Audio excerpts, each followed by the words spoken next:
오늘 우리에게 주신 말씀은 다니엘서 8장 15절에서 27절 말씀입니다. 다니엘서 8장 15절에서 27절 말씀 한 절씩 교독하도록 하겠습니다.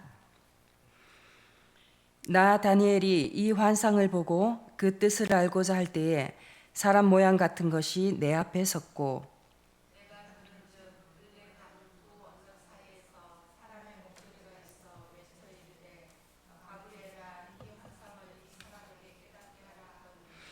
그가 내가 선 곳으로 나왔는데 그가 나올 때에 내가 두려워서 얼굴을 땅에 대고 엎드리매 그가 내게 이르되 인자야 깨달아 알라 이 환상은 정한 때 끝에 관한 것이니라.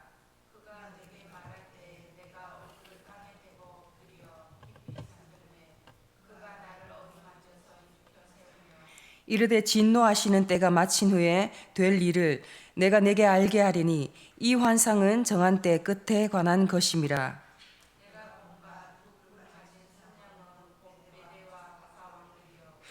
털이 많은 순 염소는 곧 헬라 왕이요 그의 두 눈 사이에 있는 큰 뿔은 곧 그 첫째 왕이요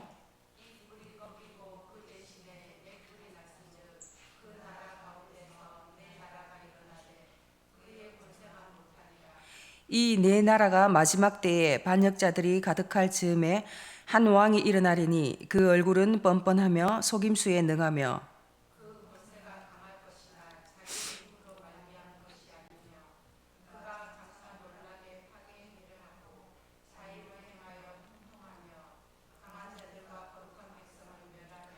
그가 꾀를 베풀어 제 손으로 속임수를 행하고 마음에 스스로 큰 체하며 또 평화로운 때에 많은 무리를 멸하며 또 스스로 서서 만왕의 왕을 대적할 것이나 그가 사람의 손으로 말미암지 아니하고 깨지리라.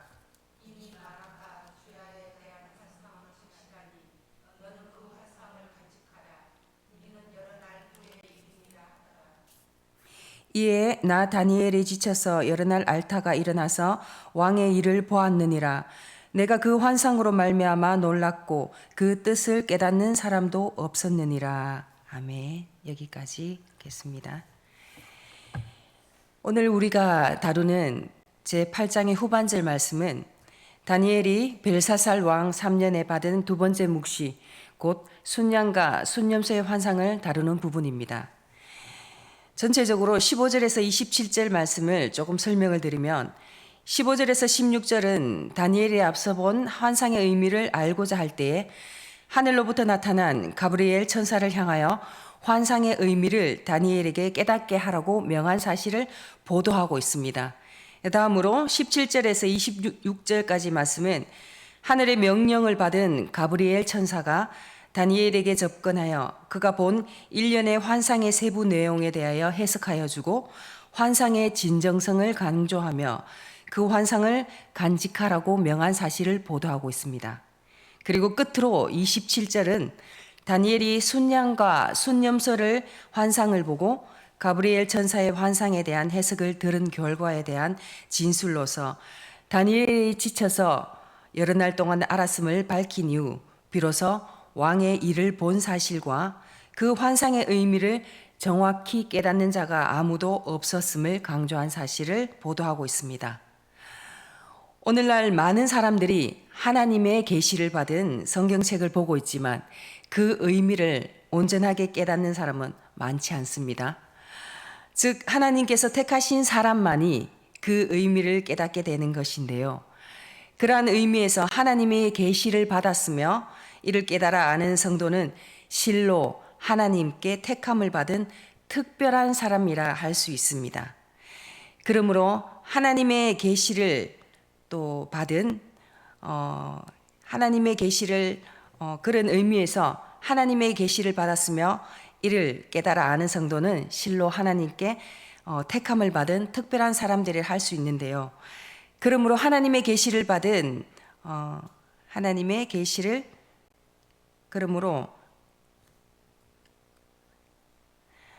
하나님의 계시를 깨달을 수 있는 특권을 받은 우리는 이 사실을 귀하게 여기고 하나님의 계시의 말씀을 사랑하며 그 말씀을 또 항상 묵상하며 가까이 하기에 힘써야 합니다.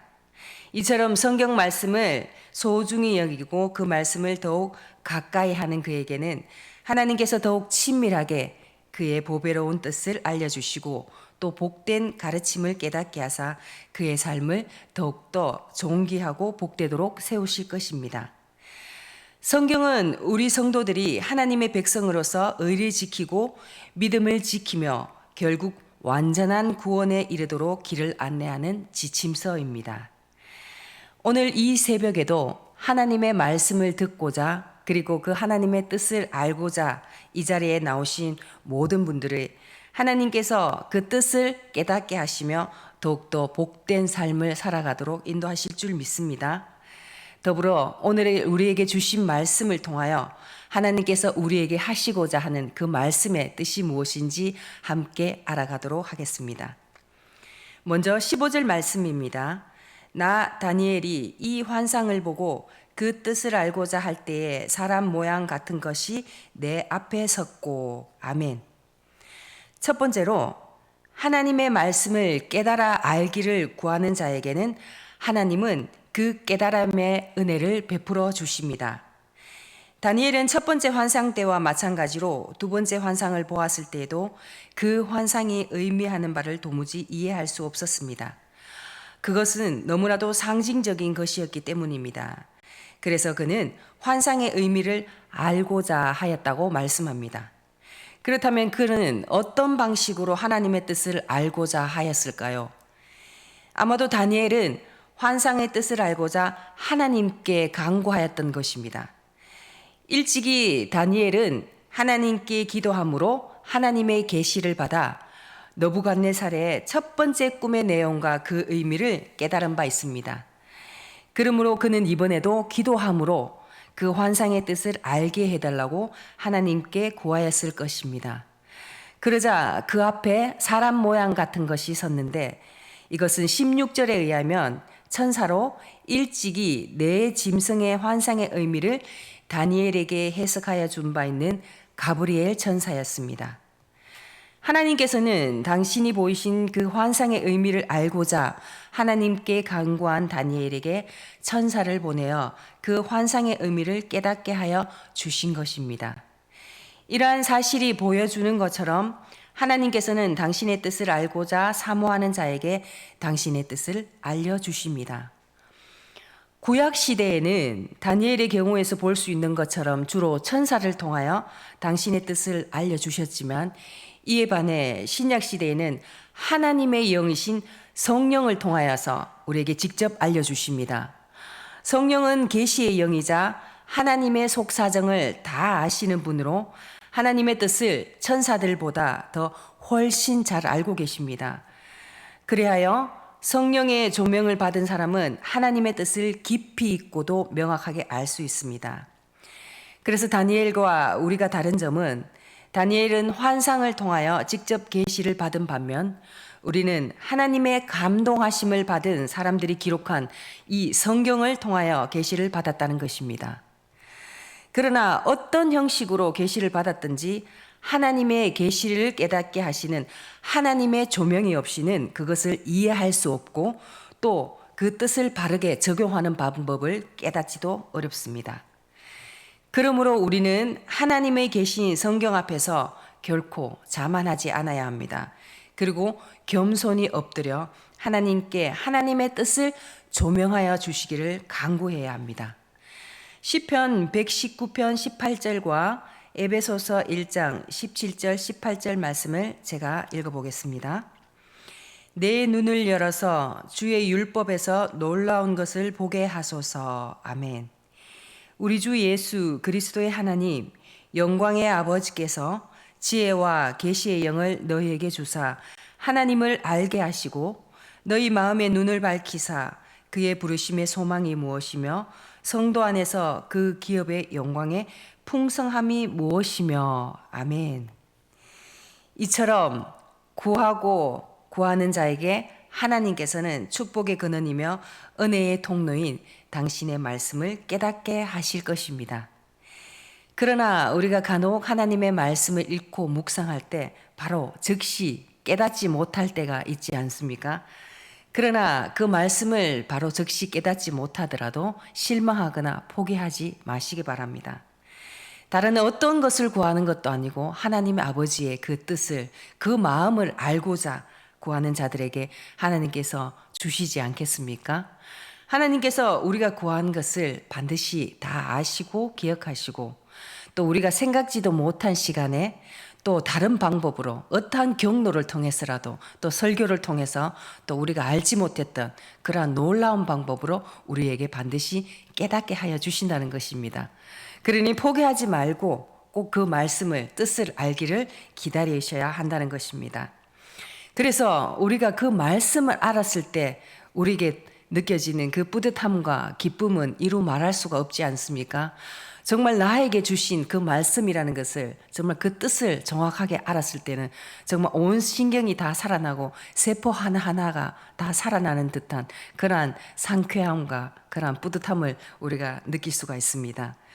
우리가 세상에서 어떤 잘 몰랐던 작은 하나의 지식을 알거나 또 답답했던 몰랐던 부분을 알게 될 때만 해도 아, 그런 거였구나 하고 우리가 통쾌함과 또 기쁨을 느끼지 않습니까?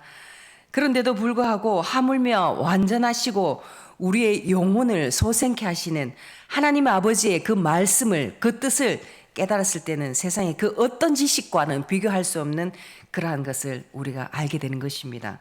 이러한 하나님의 뜻을 알았을 때 우리가 아, 하나님께서 정말 살아계시는구나, 하나님께서 나와 함께 하시는구나 라는 것을 또 알게 됩니다. 그래서 너무나도 감사하고 기쁨을 느끼게 되는 것이지요. 그래서 우리는 날마다 또 부지런히 하나님의 말씀을 묵상하셔야 하며 그리고 그 뜻을 구하여야 합니다. 그래서 그 속에서 그 뜻을 알았을 때 세상과는 그 비교할 수 없는 그러한 기쁨과 자유함 그리고 담대함 또한 하나님과 더욱더 친밀함을 누리시는 저와 여러분들 되시기를 소망합니다. 계속해서 17절과 19절 말씀을 보겠습니다. 그가 내가 선 곳으로 나왔는데 그가 나올 때에 내가 두려워서 얼굴을 땅에 대고 엎드리매 그가 내게 이르되 인자야 깨달아 알라 이 환상은 정한 때 끝에 관한 것이니라. 이르되 진노하시는 때가 마친 후에 될 일을 내가 내게 알게 하리니 이 환상은 정한 때 끝에 관한 것임이라. 아멘. 즉 이 말씀은 우리의 인생과 모든 것에는 분명 정한 때 곧 끝이 있다는 것입니다. 17절과 19절을 보면 가브리엘 천사는 다니엘이 본 순양과 순념소에 대한 환상에 대하여 반복적으로 이 환상은 정한 때 끝에 관한 것이니라고 합니다. 이를 문자적으로 보면 그 환상은 종말의 때한 관한 것이다가 됩니다. 그리하여 본절을 문자 그대로 보면 순양과 순년소에 관한 환상은 세상 종말의 때에 일어날 일에 관한 의미가 된다고 하겠습니다. 그러나 주지하다시피 다니엘이 본 환상은 1차적으로 메대 바사 시대부터 안티오쿠스 에피파네스의 박해 및 그 박해의 끝에 대한 묵시입니다. 따라서 여기서 정한 때 끝이란 것은 1차적으로 에피파네스가 하나님의 백성을 박해할 수 있도록 허락된 그 기간의 끝을 의미한다고 이해하는 것이 더욱더 바람직합니다. 이를 감안하여 본문은 에피파네스의 박해의 기간은 영원한 것이 아니라 그때가 정하여져 있다는 것을 보여줍니다. 여기서 분명한 사실은 하나님의 백성에 대한 에피파네스의 박해의 기간은 정하여져 있다는 사실입니다. 세상의 일 가운데 시작만 있고 끝이 없는 일은 없습니다. 시작이 있다는 것은 곧 끝이 있음을 의미하지요. 그리고 세상에 끝이 있는 것도 시작이 있기 때문입니다. 하지만 이 세상에서 시작이 없으면서 존재하고 또한 끝이 없는 유일한 분은 오직 스스로 계신 하나님 한 분뿐입니다. 하나님 외에 존재하는 모든 것은 시작이 있으며 또한 끝이 있다는 것입니다. 그래서 전도자는 범사에 기한이 있고 천하만사가 다 때가 있다라고 설파하였습니다. 사람도 만물도 범사도 이 세상의 모든 것은 다 종말을 고하게 되어 있습니다.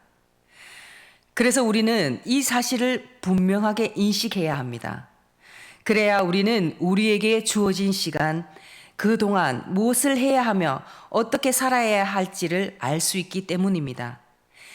많은 사람들이 인간은 다 종말에 이르게 된다는 사실을 알지만 마치 끝이 없는 것처럼 세월을 낭비하며 허랑방탕한 삶을 사는 자들이 많습니다. 사랑하는 성도 여러분, 우리는 모두가 정한 때를 살고 있는 자들입니다. 그래서 그 때가 이르기 전에 우리가 무엇을 해야 할지 정확하게 인식하고 또 자기에게 주어진 시간 동안 최선을 다하며 그 해야 할 바 사명을 다해야 하는 것입니다. 우리의 인생이 이 세상 가운데 올 때는 다 사명을 가지고 왔습니다. 그리고 그 사명을 얼마나 잘 감당하였느냐에 따라서 하나님의 심판의 양상은 달라집니다. 자기에게 주어진 일을 잘 감당한 사람은 칭찬과 상급을 받을 것이지만 잘 감당하지 못한 사람은 형벌을 받게 된 것입니다.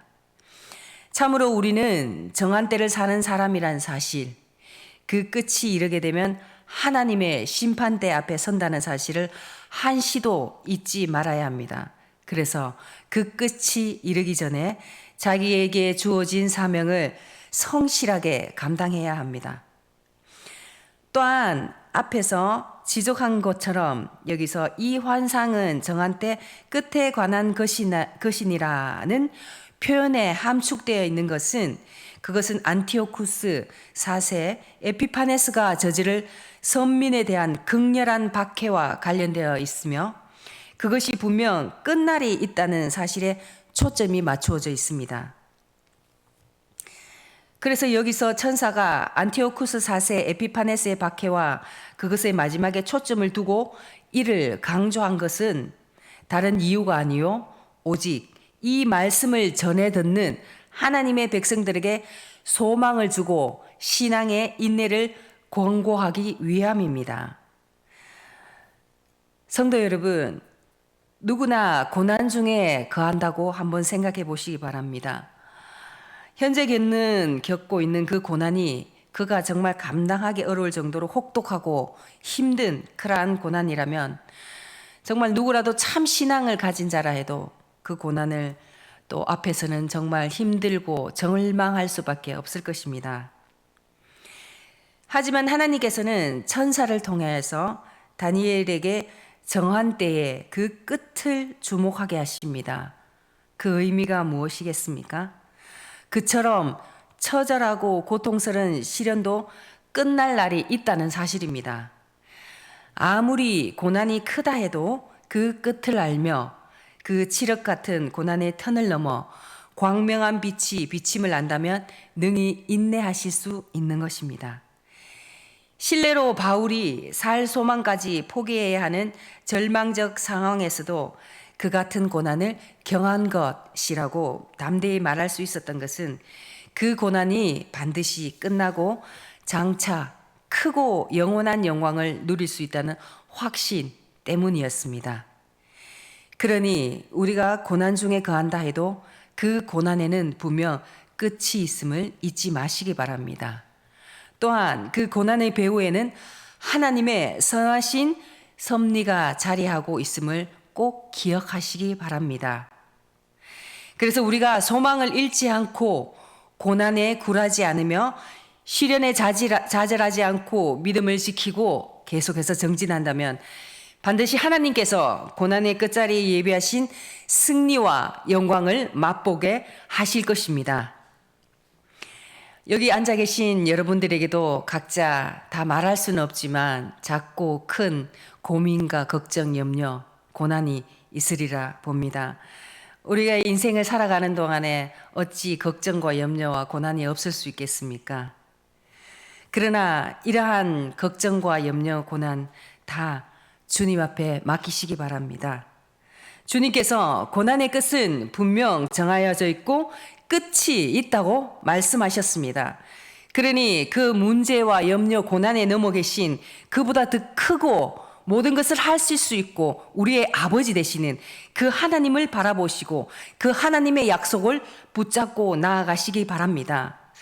우리에게 닥친 그 염려와 고난 앞에 우리는 더욱더 믿음의 눈으로 하나님을 바라보며 믿음으로 반응해야 할 것입니다. 그렇게 우리가 믿음으로 그 모든 것을 바라볼 때 고난을 통하여서 우리가 더욱더 연단되며 하나님의 나라를 소유할 수 있도록 더욱더 큰 믿음을 우리에게 부여하여 주실 줄 믿습니다.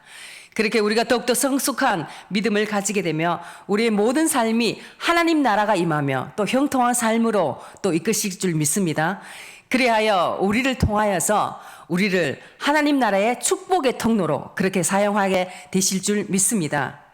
그렇기 때문에 우리가 꼭 기억해야 할 것은 고난은 변장된 축복이며 하나님께서 우리를 향하신 더욱더 깊고 놀라운 하나님의 크고 놀라운 사랑이라는 것을 꼭 기억하시기 바랍니다. 의인에게는 이 세상에 살아가는 동안 고난이 많다고 합니다. 그러나 하나님께서 그 모든 고난에게서 우리를 꼭 지켜주신다고 붙들어 주신다고 말씀하셨습니다. 할렐루야.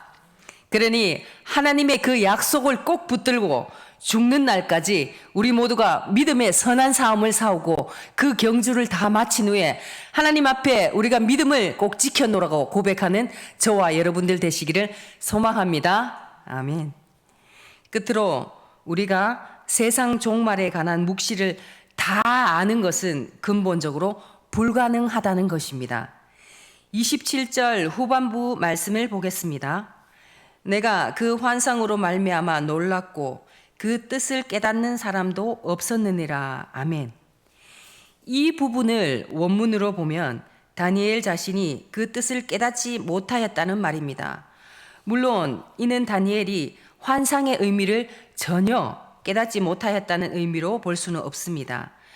그가 순양과 순염소에 대한 환상을 볼 당시 그 의미를 깨닫지 못하였으나 환상에 대한 가브리엘 천사를 통하여서 그 의미를 어느 정도는 깨달을 수 있었기 때문입니다. 본문에서 다니엘이 그 뜻을 알지 못했다고 말씀하고 있는 것은 이는 의미를 깨달았는지의 여부가 아니라 그 뜻을 얼마나 충분히 깨달았는지의 여부를 말하고 있는 것입니다. 즉 다니엘은 가브리엘 천사의 설명을 듣고도 그 의미를 완전히 깨달을 수는 없었다는 것이지요. 앞에서도 나오지만 다니엘이 본 환상은 그때로부터 약 20년 후부터 400년까지 일어날 일들에 대한 것이었습니다. 사실 아직 일어나지 않은 미래의 일은 아무리 자세히 설명해 준다고 해도 그것은 명확하게 이해한다는 것은 불가능합니다. 다니엘은 가브리엘 천사의 해석으로 하나님의 묵시에 대하여 대략적으로 이해하였지만 완전하게 이해하지는 못하였습니다. 이렇게 미래에 일어날 일에 대한 하나님의 묵시는 유한할 뿐만 아니라 시공간의 제한을 받는 우리 인간에게는 완전히 이해한다는 것은 근본적으로 불가능한 일입니다. 성경에는 이처럼 인간의 능력으로 완전히 이해할 수 없는 성경의 묵시서들이 있습니다. 그 대표적인 책이 바로 다니엘서와 요한계시록입니다. 요한계시록 또한 세상 종말과 관련한 하나님의 묵시를 말하는 묵시서입니다. 그리고 다니엘서도 마찬가지로 고도의 상징성을 가지고 있기 때문에 그 의미를 알기는 매우 어렵습니다. 그럼에도 인간의 한계를 부정하고 하나님의 묵시를 임의대로 억지로 풀려는 사람들이 간혹 있습니다. 때문에 요한계시록에 대해서만도 수많은 다양한 해석들이 난무하고 있습니다. 심지어 도저히 해석할 수 없는 하나님의 영역에 속한 부분들까지도 인위적으로 적용하고 해석하는 자가 있습니다. 그러나 이는 매우 위험하고 잘못된 것입니다. 이 세상에는 많은 이단들이 있습니다. 그러한 이단들의 대부분이 하나님의 묵시를 자기 임의대로 해석하고 심지어 현세에 이루어지지 않은 일에 대해서조차 함부로 단정짓고 또 이를 유일무이한 온전한 해석이라고 규정하는 경우가 허다합니다. 이들에게는 차라리 하나님의 묵시가 주어지지 아니함만 못합니다. 하나님께서는 성경을 통해 당신의 뜻을 계시하셨고 심지어 세상 종말에 일어날 일들까지도 성도들에게 대략적으로 보여주셔서 그에 대하여 대비하게 하셨습니다. 하지만 성경의 계시 가운데 어떤 말씀들은 우리가 함부로 단정 짓거나 확정할 수 없는 그러한 성격의 말씀도 분명히 있습니다. 이에 대해서는 하나님께서 안지 인봉된 것을 풀지 않으셨기 때문입니다. 이것은 하나님께서 인봉을 뗄 때에만 그 말씀의 진리를 바르게 이해할 수 있습니다. 오늘 우리는 이 사실을 분명하게 인식하고 또 인정해야 합니다. 사도 바울도 고린도전서 13장에서 우리가 지금은 거울로 보는 것 같이 희미하나 지금은 내가 부분적으로 아나라고 지적한 바 있습니다. 이는 일면 사도 바울조차 하나님의 뜻 앞에 한계를 지니고 있으며 그 뜻을 온전히 깨달을 수 없는 것을 인정한 것이라고 할 수 있습니다. 성도 여러분, 요즘 유튜브 많이 보시죠? 네, 요즘은 또 아주 세상이 급박하게 빠르게 돌아가는 시대이다 보니 사람들이 또 오랜 시간을 또 이렇게 기다리고 하는 것을 또 참지 못하던데요. 또 유튜브에 30분 이상 넘어가는 그러한 내용은 또 잘 보지 못하고 아주 짧게 아주 핵심적인 부분만 또 요약해서 나오는 1분 내로 나오는 영상 있잖아요. 쇼츠라고. 이런 것도 많이 보시는데요. 요즘 유튜버와 이런 또 미디어와 동영상을 많이 보시고 또 활용도 하시잖아요. 물론 이러한 미디어와 SNS, 유튜브가 또 우리 또 믿는 자들에게 아주 유익한 점도 많습니다. 또 믿지 않는 자들에게 또 때로는 이것이 복음의 또 도구로 또 전도로 이용할 수 있기 때문에 아주 좋은 부분도 있습니다. 하나님께서 이러한 부분도 사용하시는 줄 저는 알고 있거든요. 그렇지만 또 때로는 우리가 이러한 부분에 또 무분별하게 또 막연하게 이렇게 들여다보면 간혹 잘못된 말씀을 전달하는 그러한 부분에 우리가 또 미혹될 수도 있다는 것을 아셔야 합니다. 특별히 또 우리가 또 그 제목을 보고 우리가 더 많이 들어가지 않습니까? 제목 볼 때 좀 더 강력하고 짜릿하고 또 자극적인 이러한 제목을 또 우리가 보고 들어가는데요. 특별히 종말에 관한 것, 또 이 세상의 끝에 관한 것, 이러한 또 우리의 호기심을 자극하는 그러한 제목을 보고 들어가시는 분들이 대략 좀 있다고 제가 들었습니다. 근데 이러한 것을 또 우리가 잘 분별하셔 또 들어가시고 들으셔야 합니다. 왜냐하면 또 이러한 것을 우리가 잘못 듣고 했을 때 우리는 연약한 자들이라 그 말씀이 또 우리가 또 진짜인 것처럼 그렇게 또 미혹될 수 있기 때문입니다. 그래서 보면 이단에 빠진 자들이 보통은 신앙생활을 아주 잘했던 분들이 빠지는 경우가 있다고 합니다.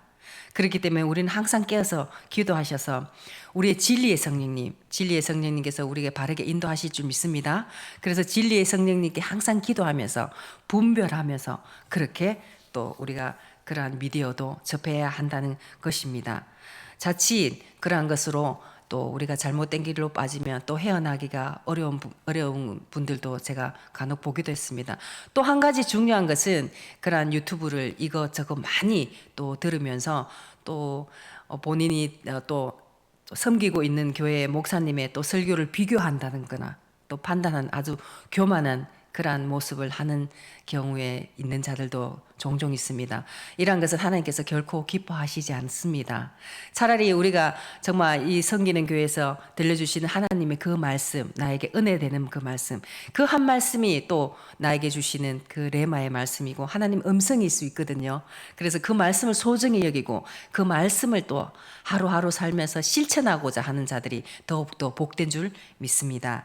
그래서 늘 또 어떤 유튜브나 이런 것을 듣고 보실 때도 분별하시기를 또 소망합니다.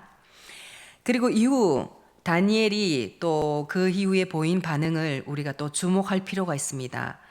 다니엘은 그가 목격한 환상의 의미가 무엇인지 조금 더 깊이 헤아릴 수 있게 되었습니다. 그리고 27절에서는 그가 이렇게 반응합니다. 나 다니엘이 지쳐서 여러 날 앓다가 일어나서 왕의 일을 보았느니라 라고 합니다. 즉 왕의 일을 보았느니라. 그가 하던 일을 그대로 임무를 수행했다는 것입니다. 그가 계시를 접하고 선민이 당할 고초를 인하여 몸을 가눌 수 없을 만큼 고통스러워하였으며 그는 이로 인해 여러 날 앓는 것 외에 없었습니다. 그리고 얼마 후 그는 마치 아무 일 없었다는 것처럼 자리를 틀고 일어나 그 자신의 직무에만 최선을 다한 것뿐이었습니다. 이러한 다니엘의 반응은 일면 너무나 어찌 보면 미온적인 것이고 소극적인 것으로 보입니다. 그러나 이러한 다니엘의 반응은 하나님의 뜻을 깨달아 아는 자가 취할 합당한 반응이 무엇인지를 보여주는 하나의 신뢰라고 할 수 있습니다.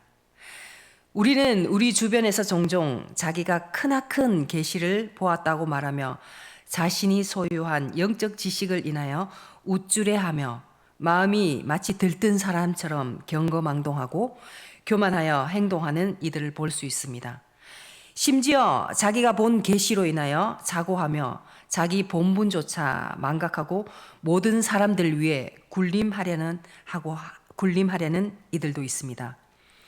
이들은 엄밀한 의미에서 하나님의 말씀을 바르게 아는 자가 아니요 안다 해도 그들의 알은 스스로 망치는 것에 지나지 않습니다.